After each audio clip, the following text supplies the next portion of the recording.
सदा गतिमान रहा, बहता रहा, चलता रहा, और मैं अचल अटल अडिग यही एक जगह खड़ा रहा।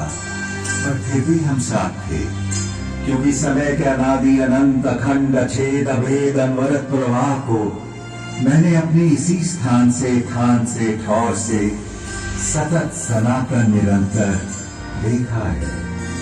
इसी स्थान से मैंने थानेश्वर महादेव या स्थानेश्वर को इस धर्म क्षेत्र में आते देखा है। इसी स्थान से मैंने सारी सृष्टि के रचयिता प्रजापति ब्रह्मा को विष्णु जी की नाभि से स्वयं सर्जित होते देखा है। इस जगह से मैंने सरित सरस्वती की धर्म धारा को कलकल बहते निहारा है, और इसी ठोर से मैंने त्रिशतवती नदी को प्रवाहित होते देखा है। यही गड़े खड़े मैं साक्षी रहा हूं ब्रह्मा जी के ब्रह्म सरोवर बनाने और उसमें नहाने का। यहीं से मैंने सन्निध सरोवर में 7 सरस्वतियों को समाहित होते अवलोकित किया है, और इस ज्योतिसर से तो मेरा जन्म का नाता है। इस सरोवर के किनारे जन्म लेकर इसके जल से सिंचित होकर इसी स्थल पर इतिहास को बनते बिगड़ते बदलते देखा है। आपके सम्मुख विद्यमान इस वट वृक्ष ने इस पुरातन पवित्र पावन ब्रह्मावर्त में मैंने वेदों को अवतरित होते और पुराणों को विरचित होते देखा है। फिर अष्टांग धर्म स्थापित करने वाले सत्यनिष्ठ दानी दयालु प्रतापी राजा कुरु के समय मैंने इस धर्म क्षेत्र को कुरुक्षेत्र कहलाते भी देखा है। भरत कुल और कुरु वंश के वंशज राजा कुरु का समय ऋग्वेद का काल कहलाता था, जब आर्यों के इसी उत्तरवेदी ब्रह्मवेदी आर्याना में अपौरुषेय वेदों का अवतरण हुआ। इस पवित्र भूमि ब्रह्मावर्त में मैंने सहस्त्राधिक हवन कुंडों की यज्ञाग्नि में मंत्रोच्चार के साथ रुद्र की संविधा पढ़ते और पूरी धरती को सुगंधित धूम्र से सुवासित होते भी देखा है। फिर कुरुराज के प्रपौत्रों कौरवों और पांडवों के समय मैंने इसी कुरुक्षेत्र को युद्ध क्षेत्र में बदलते देखा है। केवल 5 पद तो मांगे थे पांडु पुत्रों ने, पानीपत, सोनीपत, बागपत, तिलपत और इंद्रपत। पर जब 5 गांव देने से भी मना कर दिया धृतराष्ट्र के पुत्रों ने, तो युद्ध अवश्यम भावी हो गया था। एक ऐसा युद्ध जिसने एक वंश, एक नगर, एक राज्य, एक राजधानी, एक देश, एक संस्कृति, एक युग नहीं, पूरे भारतवर्ष को महाभारत नाम की रक्त रंजित मृत्यु और महानाश के मुख में धकेल दिया था।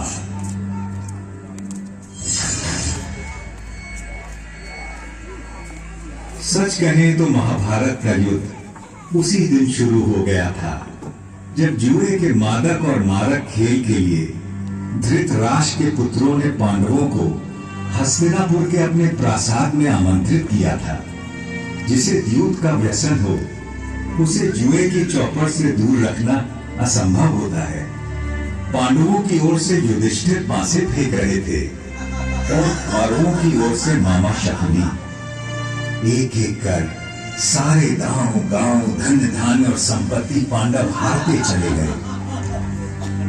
दूसरे भाइयों ने बड़े भाई को आगे खेलने से रोकने के अनेक यत्न किए, किंतु जैसे ही युधिष्ठिर मानने को होते, शकुनी उन्हें और उत्साह देता। ऐसा कैसे हो सकता है कि पांडवों के बड़े राजकुमार के पास एक भी दांव लगाने के लिए कुछ भी न हो? और कुछ तो होगा, कोई रथ घोड़ा, दास दासी, चाकर भृत्य, स्त्री। हाँ, एक चीज है मेरे पास, मेरी पत्नी द्रौपदी, मैं उससे दांव पर लगाता हूँ। भैया, द्रौपदी कोई वस्तु नहीं, हम पांचों की पत्नी है वो। फिर कैसे आप उसे? ठीक है अर्जुन, तुम उसे जीत कर लाए थे, किंतु द्रौपदी में युधिष्ठिर का भी तो हिस्सा है। अभी इसका 5वां भाग काट कर दाव पर तो नहीं लगा सकते ना। आप पास फेंक के युधिष्ठिर, इस बार जीत निश्चित आपकी ही होगी।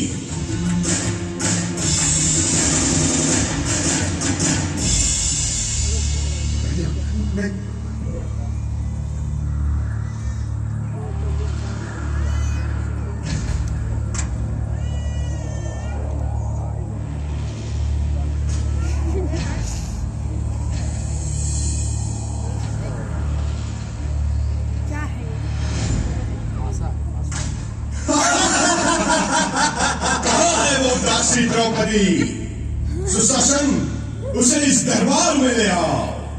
दुनिया तो देखे कि मैंने आज क्या जीता है।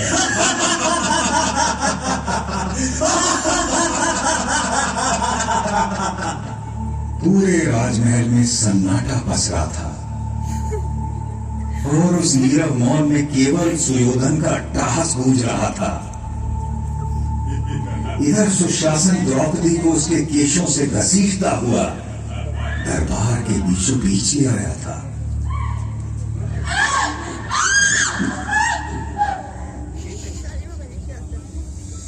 पांच पतियों की पत्नी पांचाली, उस दिन तो तुम्हें ठीक से देख नहीं पाया था, किंतु आज तुझे देखकर मैं अचंभित हूँ रूपवती द्रुपद कन्या। अभी भी ना तूने मुझे ठीक से देखा है, न जाना है, और न तेरी हिम्मत न होती इस तरह मुझे भरे दरबार में घसीटने की। पापी! सही तो कह रही है। अभी तूने मुझे न ठीक से देखा है न जाना है। सुशासन, चलो निर्वस्त्र कर दो इस दासी को। बस कर सुयोधन, तेरी हिम्मत कैसे हुई मेरी पत्नी का ऐसा अपमान करने की? सुशासन, दूर हट जा। यदि तूने द्रौपदी को छुआ भी तो मैं तुझे जीवित नहीं छोड़ूंगा। धर्मराज, आप ही बताइए ना, युद्ध में हारी हुई स्त्री पर किसका अधिकार होता है? जीतने वाले का या उससे हार जाने वाले का? अपनी आंखों के सामने इतना अधर्म तो न होने दीजिए धर्मराज। मौनम सहमति लक्षण। पुत्र सुशासन, निर्वस्त्र कर दो इस दम्भी दासी को। कैसा पाप किया है आपने धर्मराज?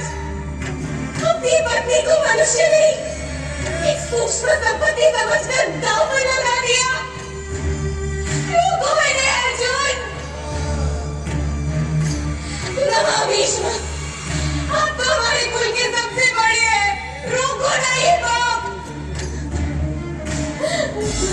गुरुवर्य द्रोण, क्या यही सिखाया है आपने अपने शिष्यों को कि इस सभा में एक भी वीर आज एक नारी के अपमान को रोकने के लिए आगे नहीं आ रहा? पिता धृतराष्ट्र, देखिए ये क्या हो रहा है आपके सामने। अंधे हैं, वो कैसे देखेंगे?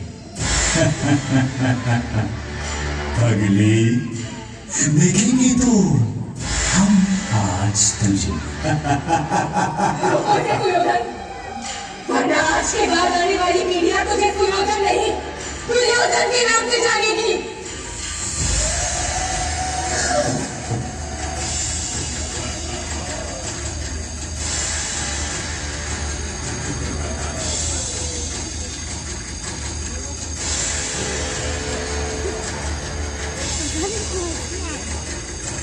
हे सखा, हे कृष्ण, हे कन्हैया, कोई बचा सकता है लाज अपनी इस सखी की।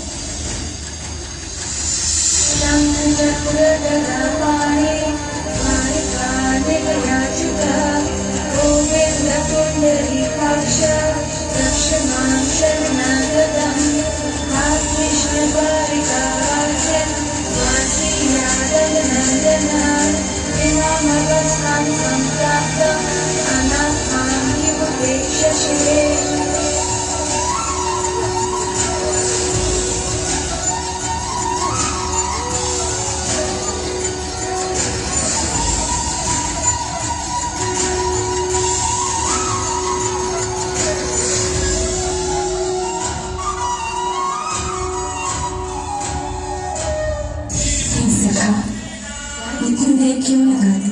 तुमने ही तो गलती की मुझे दूर द्वारिका से बुलाने की।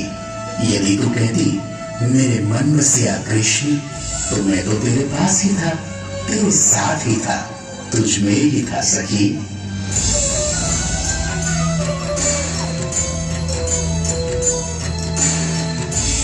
कृष्ण ने उस दिन अपनी सखी कृष्णा की लाश तो बचा ली, किंतु इस घोर पाप, इस जघन्य अपराध, संपूर्ण स्त्री जाति के इस अनादर के बाद संसार को प्रलयंकारी युद्ध से बचाना अब केशव के लिए भी संभव नहीं था।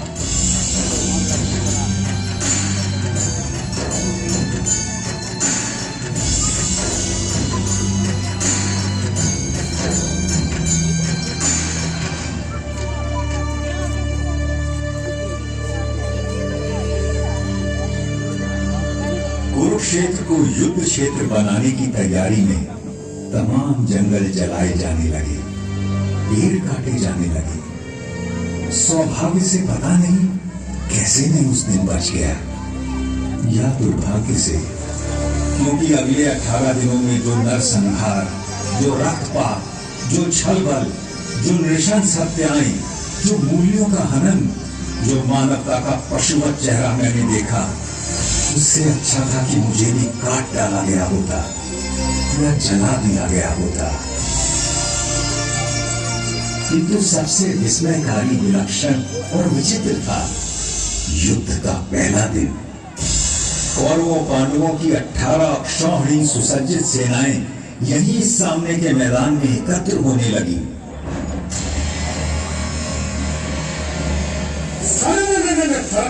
हर्षों की चमक चमक, बाणों की किरणों में हारों की चमक चमक।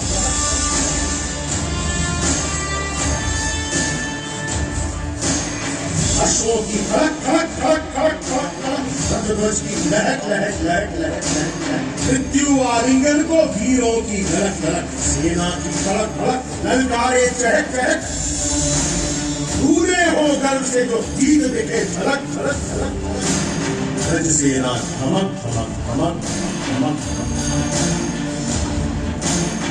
अग्नियस्त्र धड़क धड़क धड़क धड़क।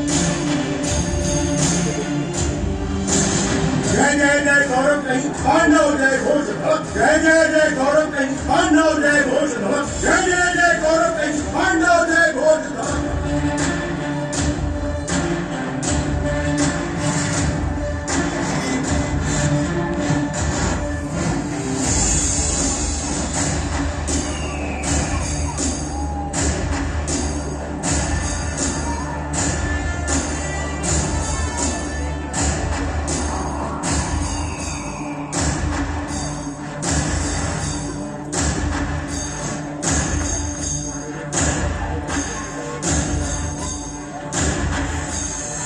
इधर कुरुक्षेत्र में युद्धोन्मुख सेनाएं एकत्र हो चुकी थी और उधर दूर हस्तिनापुर के राजप्रासाद में बैठे अंधे राजा धृतराष्ट्र सब कुछ देखने को व्याकुल थे। देखना तो दुर्भाग्य से असंभव था जन्मान राजा के लिए, किंतु कदाचित उनके अंधेपन की प्रतिपूर्ति के लिए ही उनके रथवाहक संजय को दिव्य दृष्टि का वरदान था, जिससे वो दूर की चीजों को देख सकते थे। व्यथित धृतराष्ट्र ने संजय से पूछा, धर्मक्षेत्र कुरुक्षेत्र में जब मेरे और पांडु के बेटे युद्ध के लिए एकत्र हो गए हैं, तो संजय उन्होंने क्या किया है?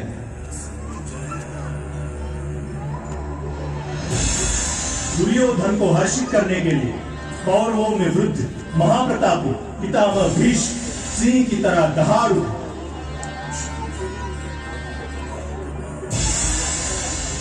और उन्होंने युद्ध का शंख फूंक दिया है।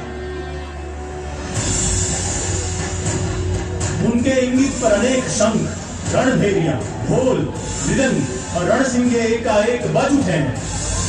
दूसरी ओर श्वेत अश्वों वाले बड़े रथ में आरूढ़ धनुर्धर अर्जुन और उनके साथ ही माधव कृष्ण बैठे हैं। उन दोनों ने भी अपने अपने दिव्य शंख, 5 धन्य और देवदर बजा दिए। उधर भीम ने अपना पौंड्र शंख बजाया तो युधिष्ठिर ने अनंत विजय में फूंक मार दी। पांडवों की ओर से और भी अनगिनत शंख बज उठे हैं स्वामी, और उनके विस्फोटक कोलाहल आकाश धरती कंपित हो, और आपके पुत्रों के साथियों और समर्थकों के हृदय भी कांप गए हैं महाराज। जब पांडुपुत्र अर्जुन ने देखा कि अस्त्र शस्त्र चलने ही वाले हैं, तो उसने भी अपना धनुष गांडीव उठा लिया। किंतु तभी एक विचित्र बात हुई। अर्जुन ने अपने सारथी ऋषिकेश कृष्ण से कहा कि वो उनके रथ को दोनों सेनाओं के बीचों बीच ले जाएं, ताकि वो देख सकें उन्हें किस किस से लड़ना है, किन्हें मारना है, किन पर विजय प्राप्त करनी है।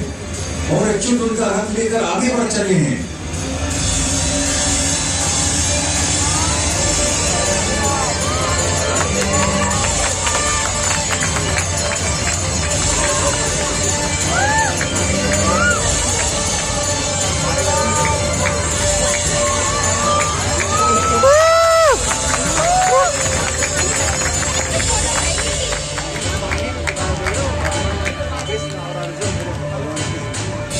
अर्जुन ने देखा कि सामने भीष्म और द्रोण थे। उसने देखा कि सामने खड़े सभी शत्रु योद्धा उसके पुरखे और दादा हैं, उसके आचार्य और मामा हैं, भाई बेटे पोते और पूरे जीवन के संगी साथी हैं। उसने देख लिया कि सामने खड़े मरने मारने को आतुर लोग सब उसके अपने थे, और व्यथित होकर वो बोल उठा,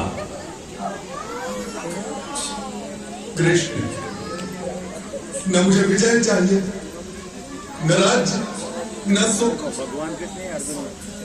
हमें राज्य मिले भी तो क्या होगा?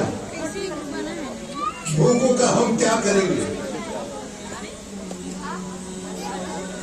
जीने में क्या रखा है? ये सब के सब मेरे आचार्य, मेरे गुरु, मेरे पिता, मेरे ताऊ चाचा, मेरे बेटे, मेरे बाबा दादा मामा पोते साले ससुर सगे संबंधी हैं। मैं इन्हें मरवाना या मारना नहीं चाहता केशव, चाहे मेरी जान भी क्यों ना चली जाए। भले ही 3 लोगों का राज्य मुझे मिल जाए, मेरी तो थोड़ी सी भूमि की बात ही क्या है। माना यह आदत आई है, किंतु वो है तो हमारे बंधु ही।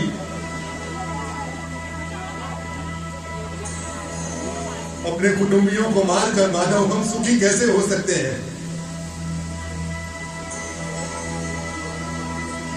महाशोक की ये महापाप करने को हम तैयार हैं। राज्य और सुख के लोभ में हम अपने ही लोगों की हत्या करने को उतारू हो गए। धृतराष्ट्र के अस्त्रों शस्त्रों से सुसज्जित बेटे भले रण में मुझे मार डाले, तो भी मेरे लिए यही उचित, ये अर्जुन है ना, और स्वीकार्य होगा। कृष्ण भगवान यहाँ पे हैं। अर्जुन की ये विषाद योग दशा देखकर उसके सारथी श्री कृष्ण कदापि चिंतित नहीं हुए, बल्कि उसकी बातें सुनकर ऋषिकेश कृष्ण कुछ हंस पड़े और अर्जुन से बोले,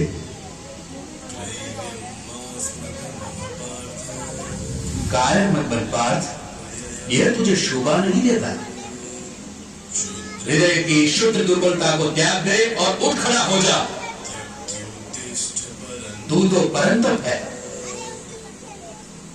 तेरा काम है शत्रुओं को हराना, बैरियों को मारना।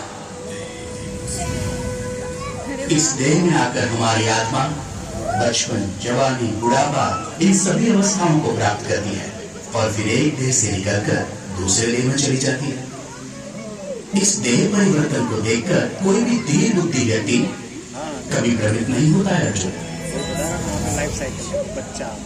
जैसे पुराने कपड़ों को उतारकर मनुष्य नए कपड़े पहन लेता है, उसी प्रकार आत्मा भी पुराने शरीर को त्याग कर नया शरीर धारण करती है। इस आत्मा को ना तो शस्त्र काट सकता है और ना आग इसे जला सकती है, ना इसे पानी भिगा सकता है और ना ही हवा उसे सुखा सकती है। योग सांख्य योग की बारीकियों को आगे समझाते हुए कृष्ण बोले, कुरुनंदन, इस योग में व्यावसायिक बुद्धि और कर्म निर्धारक बुद्धि दोनों एक ही है। लेकिन जो अव्यवसायी है, अकामी है, अकर्मण्य है, उसकी बुद्धि तो अनंत शाखाओं में बढ़कर भटक जाती है अर्जुन। और फिर देवकी नंदन श्री कृष्ण ने वो शब्द कहे जो आज तक हर भारतीय के मन मस्तिष्क में गुंजायमान रहते हैं। तेरा अधिकार केवल कर्म पर है, फल पर कभी नहीं। तो कर्म करते समय फल की इच्छा कभी मत कर और कर्म से कभी मुंह भी मत मोड़। काश की मनुष्य ये बात हम पेड़ों से समझ लेते, जो सारे संसार को, मनुष्यों, पशु पक्षियों को निरंतर फल देते हैं, किंतु स्वयं उस फल के भोग के बारे में कभी नहीं सोचते। वरना तो सारे जंगल, सारे पेड़ पौधे, सारी वनस्पति कब की नष्ट हो जाती, और उसके साथ संसार में संपूर्ण जीवन भी।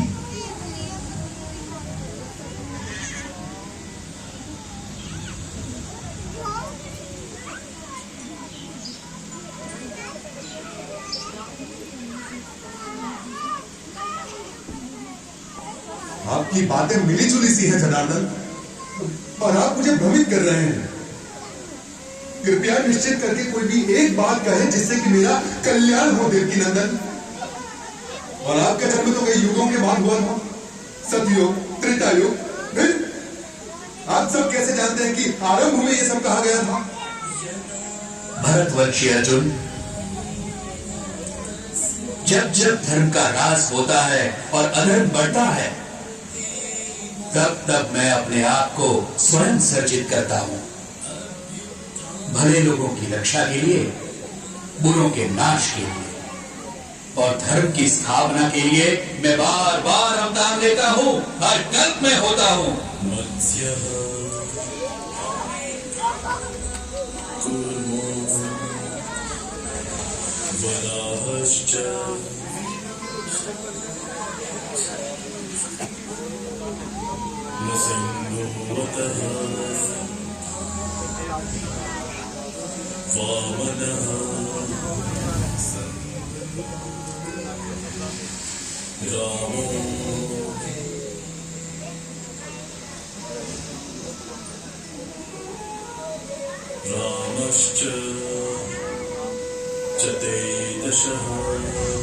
अर्जुन के सीधे संशय के बाद भगवान ने उसे ध्यान योग के बारे में इस प्रकार बताया। श्रद्धावान, खोजी और इंद्रियों को जीत चुके व्यक्ति को ही ज्ञान प्राप्त होता है, और ज्ञान प्राप्त होने के बाद उसे शीघ्र ही परम शांति मिल जाती है। हे कृष्ण, आपने कर्मों से संन्यास की और फिर कर्मों के योग की भी प्रशंसा की। इनमें से सचमुच कौन सा हितकारी है? कृपया निश्चित करके मुझे समझाइए। अर्जुन, अपना उद्धार अपने आप ही किया जा सकता है, स्वयं को कभी गिराना नहीं चाहिए। हम अपने मित्र भी स्वयं ही हैं और स्वयं ही अपने सबसे बड़े शत्रु भी। जो बहुत खाता है, ना तो योग उसे मिलता है और ना ही उसे जो बिल्कुल नहीं खाता। ना ही बहुत सोने वाले को मिलता है और ना ही बहुत जागने वाले को। जो यथा योग्य खाता है, जो यथा योग्य पैदल चलकर विहार करने आता है, कर्म में यथा योग्य प्रयास करता है, जितना सोना चाहिए उतना सोता है, जितना जागना चाहिए उतना जागता है, ऐसे योगी का योग ही दुखों का नाश करता है। यही तो विलक्षणता थी श्री भगवान के उद्गारों की, जिसमें जीवन के प्रत्येक पहलू की बात समाहित थी। परंतु अर्जुन ने फिर एक प्रश्न किया। कृष्ण, मन चंचल तो होता ही है, वो शक्तिशाली और कठोर आत्मदायी भी है। उसे बस में रखना तो हवा को रोक कर रखने जैसा कठिन लगता है मुझे। निसंदेह महाबाहु, निसंदेह मन बहुत चंचल है और उसे बस में करना बहुत कठिन। किंतु कहते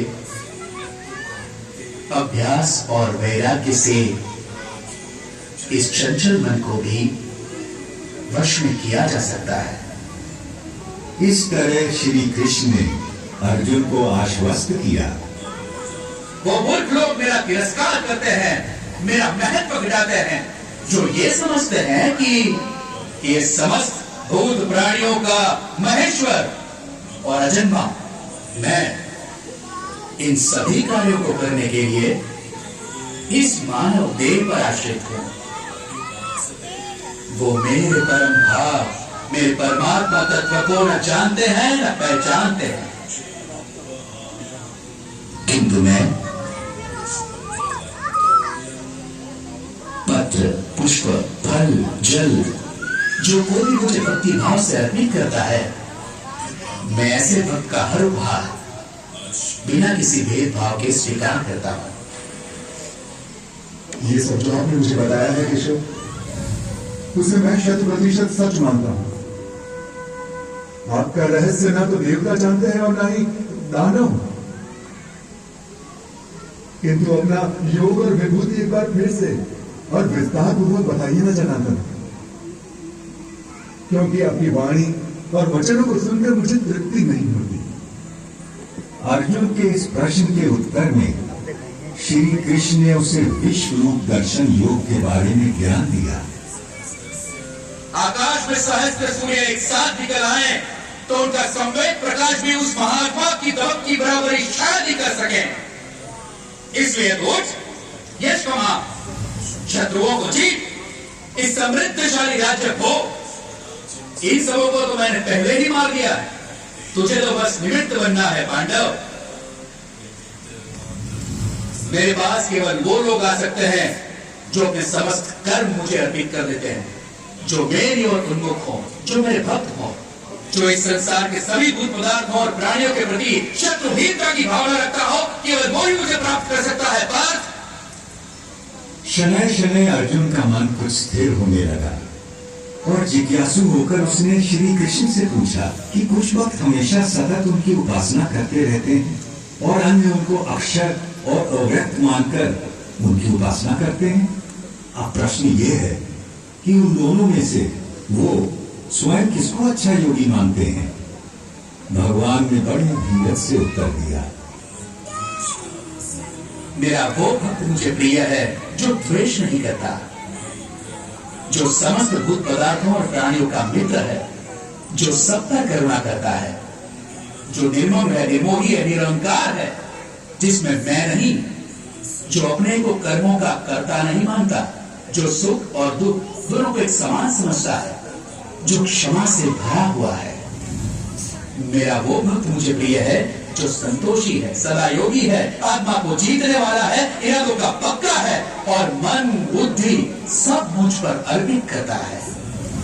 जनार्दन, बहुत से लोग जो शास्त्र में बताए गए तरीके से हटकर पूजा यज्ञादि करते हैं, उनकी आस्था कैसी है? भारत, सबकी श्रद्धा अपने अपने व्यक्तित्व और स्वभाव के अनुरूप होती है। मनुष्य श्रद्धा का पुतला है, जिसकी जैसी श्रद्धा होती है वैसा ही वो होता है। अब अर्जुन ने एक अंतिम प्रश्न किया, महाबाहु, ऋषिकेश, केशिनी शूदन, मैं संन्यास का और त्याग का तत्व भी जानना चाहता हूं। इनमें से सचमुच कौन सा हितकारी है, ये भी समझना है मुझे। कवि, मेधावी और विद्वान एक बात अच्छी तरह से जानते हैं कि संन्यास उन कर्मों का परित्याग है जो फल की कामना से किए जाते हैं, और दूसरे विवेचक सभी कर्मों के फल के त्याग को ही त्याग मानते हैं। सात्विक कर्ता वो है जिसमें आसक्ति नहीं होती, जो अहमवादी नहीं होता, जो धैर्य और उत्साह से भरा होता है, जो काम के पूरा होने न होने में सिद्धि असिद्धि में भी निर्विकार रहता है। इसलिए हे पार्थ, तू सभी धर्मों का त्याग करके मेरी शरण में आ, मैं तुझे सब पापों से मुक्त कर दूंगा। तू शोक मत कर।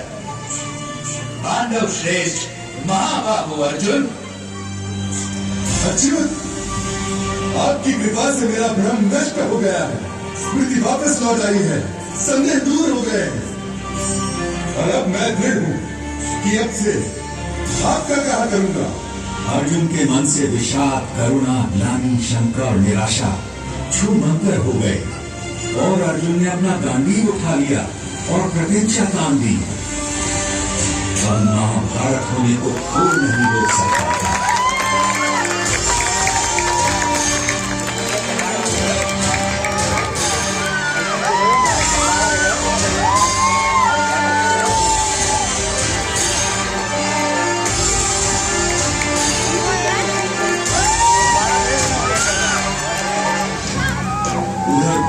हस्तिनापुर में धृतराष्ट्र के सम्मुख बैठे दूरदृष्टा संजय के मन से भी सारी शंकाएं और भय दूर हो चले और वो अपने भरतार कौरव नरेश से स्पष्ट बोल पड़ा। जहां योगेश्वर श्री कृष्ण, धनुर्धर अर्जुन, वहीं लक्ष्मी होगी, वहीं विजय होगी, वहीं कल्याण होगा, वहीं अचल नीति का व्यवहार होगा। ये मेरा मानना और ये मेरा मत है। संजय के मन से कौन सम्मत न होगा। केशव और अर्जुन का वो संवाद याद कर सहस्त्राब्दियों बाद भी मैं अभी भी बार बार रोमांचित हो उठता हूँ, किंतु और भी रोमांचित हो उठता हूँ मैं हरि का वो अद्भुत रूप याद करके, जो उन्होंने विश्व रूप दर्शन योग की बात करते समय अर्जुन को दिखाया था। देखते देखते श्री कृष्ण बड़े होने लगे, विशाल होने लगे, विराट होने लगे। देखते देखते उनके अनंत आंख, असंख्य चेहरे, अनगिनत हाथ हो गए जिनमें अगणित अस्त्र शस्त्र संचित थे। कोई ऐसी देवी देवता, भगवान, गंधर्व, यक्ष, अप्सरा न थे जो उनमें विद्यमान न हो। वो अनादि अनंत अखंड अचेत अभेद थे। सहस्त्रों सूर्यों का तेज उनमें दमक रहा था। वही गोल घूमती गूंजती वाणी दशों दिशाओं से गुंजायमान थी।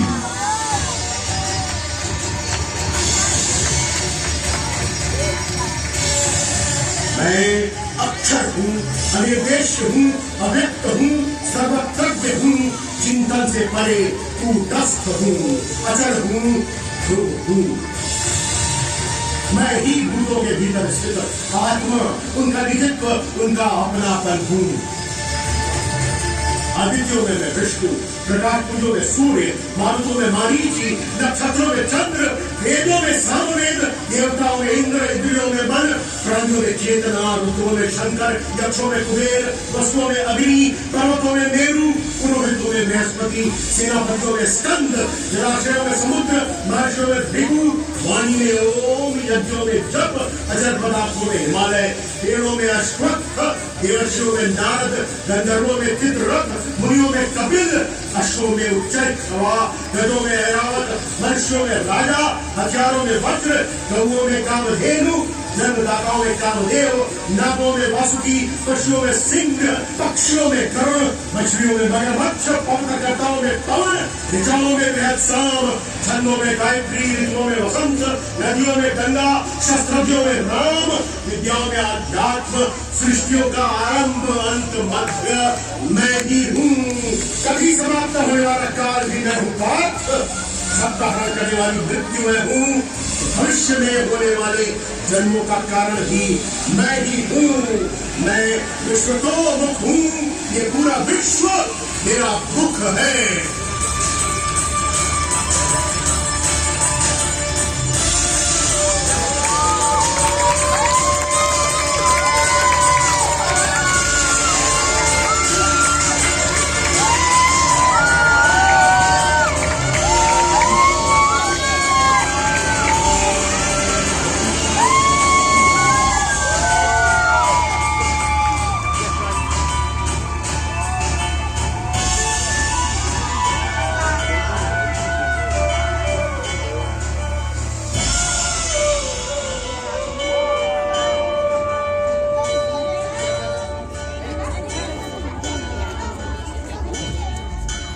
मैं बड़भागी था जो उस दिन भगवान का विश्व रूप अपनी आंखों देख पाया और व्यास जी की कृपा से वासुदेव कृष्ण और महात्मा अर्जुन के बीच का यह गुप्त संवाद स्वयं सुन सका, जिसमें सभी उपनिषदों का, समस्त ब्रह्म सूत्र का और समुच वेदांत का सार केवल 700 श्लोकों में समाहित था।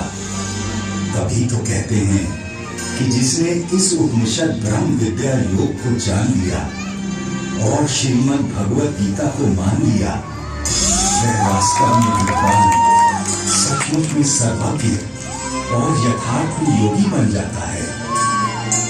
आशा है आज की इस रात के बाद कल का सवेरा आपके जीवन में एक नया प्रकाश, नई आशाएं और निष्काम कर्म के प्रति एक नवीन ऊर्जा लेकर आएगा। तब तक मैं केवल इतनी ही कामना करूंगा, सब सुखी हों, निरोगी हों, कल्याण हो सबका और कोई दुख न होगे। सर्वे भवन्तु सुखिनः, सर्वे सन्तु निरामयाः, सर्वे भद्राणि पश्यन्तु, मा कश्चित् दुःखभाग् भवेत्। ओम शांति शांति शांति।